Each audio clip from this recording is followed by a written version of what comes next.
just to let y'all know, these Memphis streets ain't slowed down yet. Do y'all know that? Since Young Dolph has been killed, there's been over 16 reported shootings that's all connected to Dolph, and at least 6-7 deaths already, bruh. After, not even the ones, I just did a story about the white Benz being connected to several other murders and killings that happened like 4 or 5 days before Young Dolph even got killed. Do you guys even know that? There were murders connected to the white Benz being found before Dolph was even killed. But in this case, the streets of Memphis ain't slowed down at all, y'all.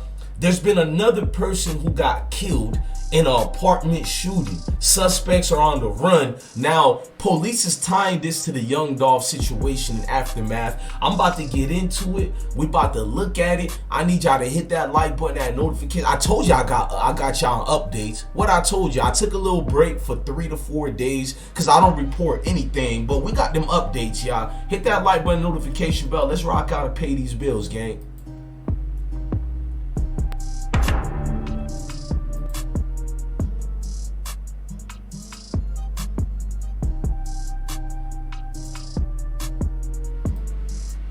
Now, as you can look here, bro, there's been another shooting in Memphis. I'm telling y'all, bro, there's a second grandmother who actually got killed. We're gonna talk about that one too. And it's an indictment with the woman in second-degree murder charge, but they like, man, I'll get into that one later. It's a lot of crazy situations with that one as well, and the woman is gonna get indicted, but they're trying to connect it to the Dolph one before we break that one down, because there's also 2 women that were charged after shooting, you know, the woman in the face. It's a lot going on with that, bro. Memphis is 38 hot right now.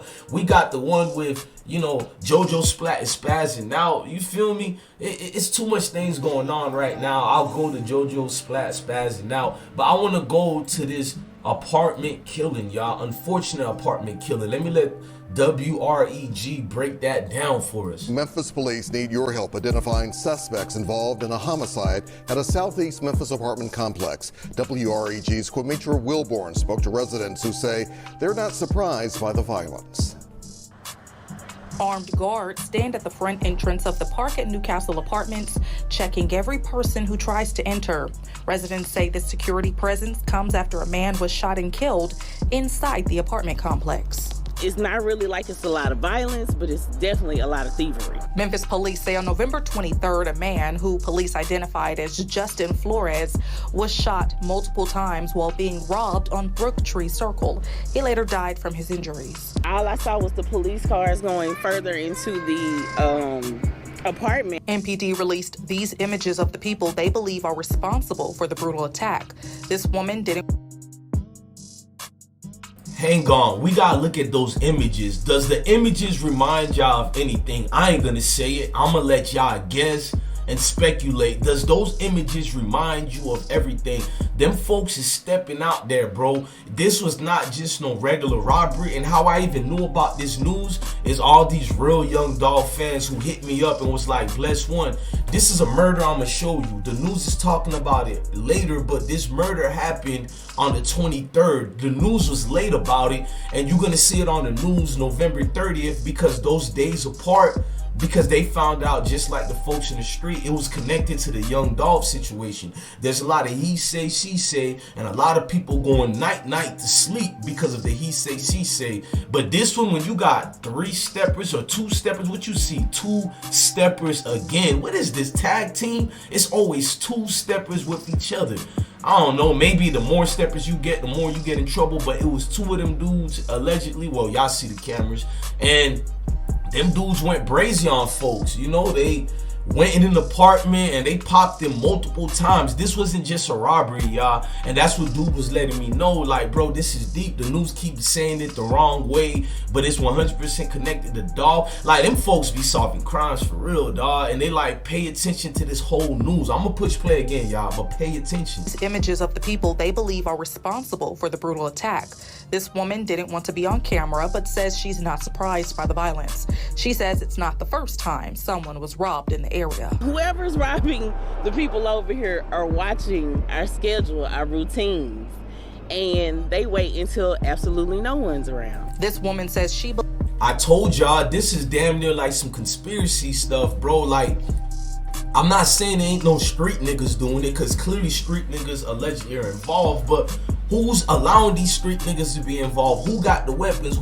Because a lot of these procedures, like the lady told you, they're watching us, they're seeing our schedule. Like, these are some trained type of dudes. We seen the other video I uploaded on the other killing that just happened in Memphis. You seen the way they did it. Just like the other two ladies in Covington, and they killed one of them, they boxed them in. Followed them, boxed them in with the same white Benz that was found. You hear me? The same white Benz that was found in Orange like Orangemont and all that was the same Benz that was in Covington, Tennessee, with the shooting, with the high caliber weapons, 7.62s and all that. And these almost the same one in this robbery here. It was high caliber weapons as well that was used. Someone was robbed in the area. Whoever's robbing the people over here are watching our schedule, our routines, and they wait until absolutely no one's around. This woman says she believes this murder is just another example of the ongoing crime problem across the city. She says she's just making sure she's doing what she has to do in order to keep her family safe. You can't have good security in a gated community when the people who live over here or the people that visit us break our gate all the time. Reporting from Southeast Memphis, Kwamitra Wilborn, WREG News Channel 3. And we do want to let you know we reach out to Blue Magma Residential, the management company over the apartment complex, to see what security measures they have in place to keep residents safe. But I mean, this is just too much, bruh. These cops be connected to suspects, and y'all need to know that, bruh. I got another video to show y'all proof how these police officers be connected to the folks they claim they stopping and defending, because it's a lot of police movement, this feel like. 18-year-old O'Shea Sims went from honor student and band member to murder suspect, later set free. Once I explained to the prosecutor, I sat down with her and we went over everything. She too was quite shocked that this is what the evidence looked like. And so that's how he ended up getting out of jail without having to make a bond. A rare decision on such a serious charge, says attorney Camila Turner, Sims' second attorney. She took the case for free after an outcry from Sims' teachers and others.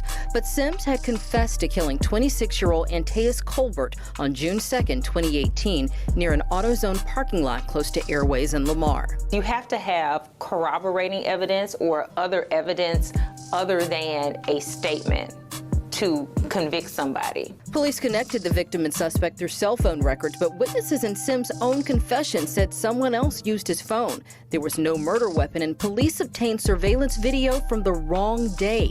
Court records show another person at the scene never identified Sims as the shooter, and friends put him elsewhere. And so he just started making things up, and that's what the confession looked like to me. It looked like somebody who was making things up and trying to fit into whatever they wanted him to say. Memphis police interrogated Sims for roughly 8 hours, part of that time without his mother present, and it wasn't recorded.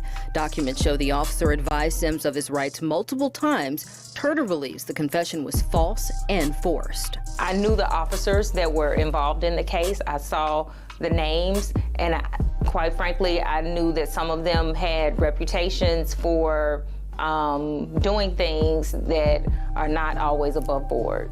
The News Channel 3 investigators requested the officers' personnel files. That's when we noticed names of officers who'd recently been in trouble. And we see both Sergeant Green and her partner, Eric Kelly, on his paperwork. Sergeant Sheila Green was the lead homicide detective on Sims' case. Her partner, Lieutenant Eric Kelly, assisted in the investigation. If those names sound familiar, it's because WREG has mentioned them recently. Does that raise any questions for you?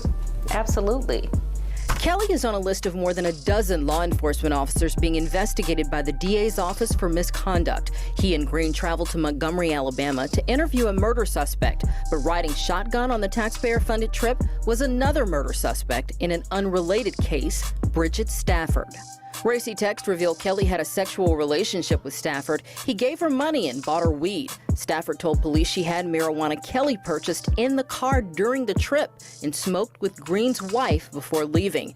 Kelly retired amidst an investigation. Green was suspended for 2 days. I actually was not aware of that. We dug deeper into Green's file and found dozens of other violations, including 2 for excessive force. One where she reportedly beat up a man after having to chase him was appealed through civil service and dropped. The other involved an arrest where Green pepper sprayed a woman, then allegedly hit her during transport. One where Green's statements and jail. Man, I provided y'all with enough proof that this young Dolph thing makes me speculate that he getting beef with any cops in the city, or because these cops in the city connected with the real steppers. You dig what I'm saying? Cops in the city are connected. Cops in the city are your regular folks. A lot of these cops in the city, bro, like, they ain't nothing to be trusted like anywhere else, and a lot of them are black cops. You dig what I'm saying? A lot of them are black officers, bro. So it's a lot of crazy situation in this. The indictments, everything to catch up with this is just a little too crazy right now. And we need to fall back from some of this and understand, bro, it's going to be maintained in a righteous way. Look, I'm your guy, DJ Bless One. Thank you for watching another episode of I Smoke Hip Hop Live.